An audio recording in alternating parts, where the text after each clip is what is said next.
Good, good afternoon, guys. Welcome to Marshall's Minute. Marshall's Minute, if you're new to the group, if you've not seen this before in the community, Marshall's Minute is where I take an opportunity to share what I'm experiencing, what I'm growing through as I live beyond codependency, beyond my own trauma, and kind of give you guys an insight as to what kind of things you can expect in your journey post-codependency. Because really that's the point here, guys, is we don't have to stay in a codependent state. We are exploring what it is to be beyond it, because we aren't intrinsically codependent. Remember, codependency is the survival strategy we adopted in order to survive the discard trauma, to survive the love neglect that we were enduring with the narcissist and with emotionally or physically or energetically unavailable parents or partners. So this week has been a real challenge. There was some family crises that I had to face, and things are good there now. People are getting the help that they need. I also went through some of my own clearing work using a process I call the closure technique, which I trained to apprentices, and I had an apprentice do the process on me. It really opened up some really interesting things for me because for a number of years I've really struggled with seeing things through the heart in a way that didn't feel like I had to change me.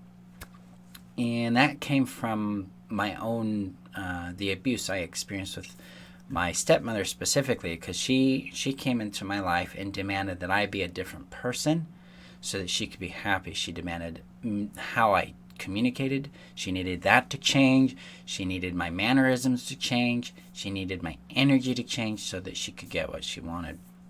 And so that was a real interesting thing to start releasing and finding closure with, finding release from, because it started opening up all this motivation in me that I wasn't aware I was living from.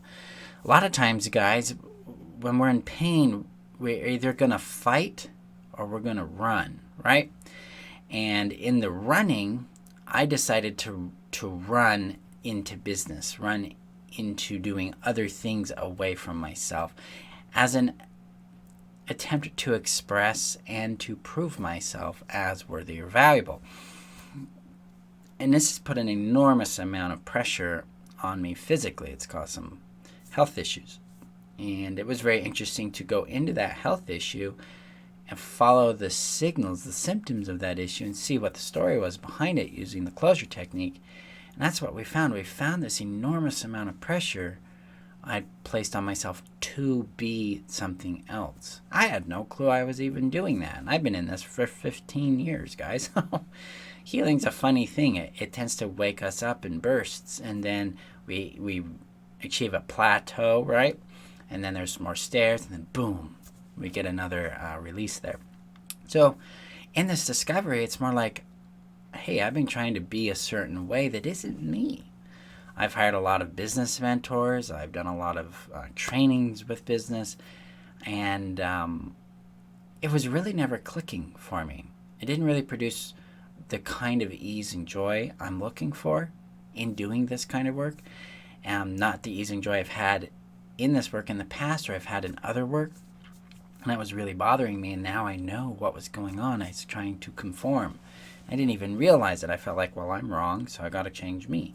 It was such automatic thinking. So, guys, codependent thinking, that kind of lifestyle thinking is really, we got to keep our attention up, right? We got to look for what feels heavy and what feels draining to us so that we can connect with that and then use that to illuminate what we need to release so that we can move back to a place of calm, which I'll talk about here in just a second, which is really, really cool.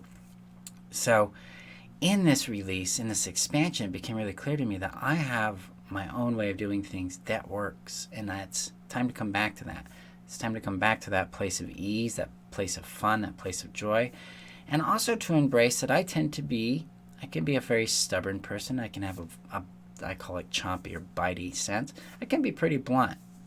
That's one of the things that makes me successful as a mentor. Okay, my apprenticeships in mentoring, they were pretty soft.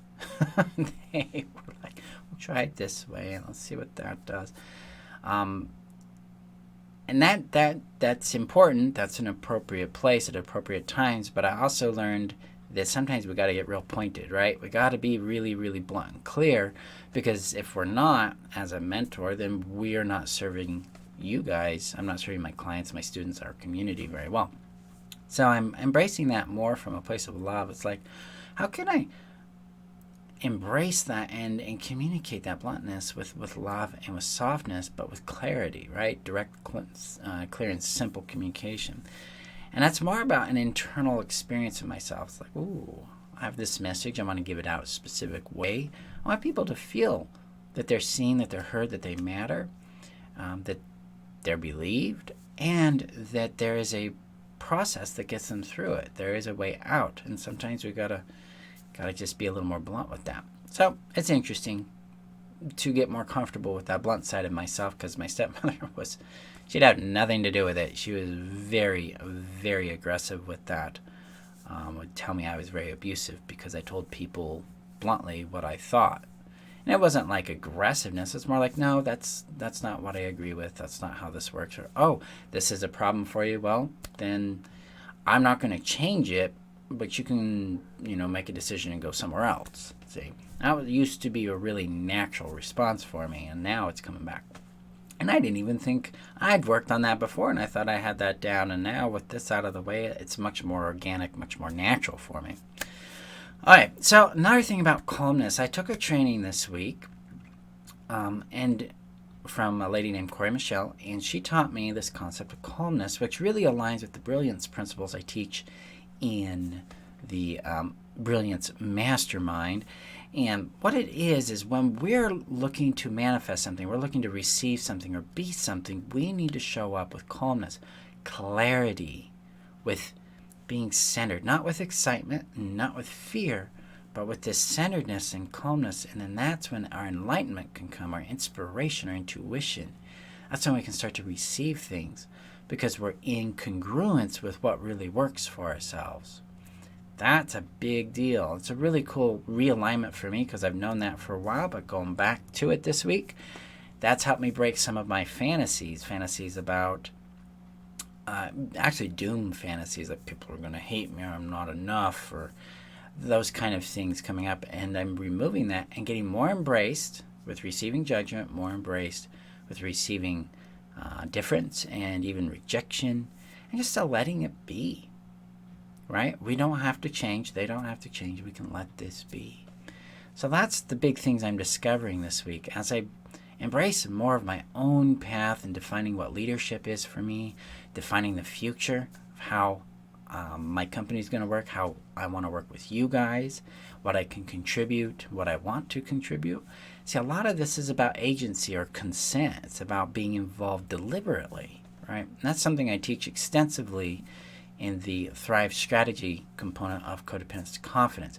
We are not here, we're not obligated to something. We make agreements and commitments, and when those stop working, we make different agreements or commitments, or we end them. There isn't something we're obligated to. That's a very, very powerful place to be, so that we can have the freedom we deserve to have to make the effective choices we're looking, that we need to, so we can have the life we want. Okay. Hi, Karina.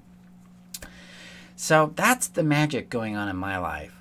Now, if you're struggling with trauma, you're struggling with codependency, I've got the systems that get you through it. That's closure now, and that is Codependent Confidence. So if you're looking for that help, you're looking for that relief, reach out to me and let's get you in those systems so that you can be free. Okay. Appreciate you guys.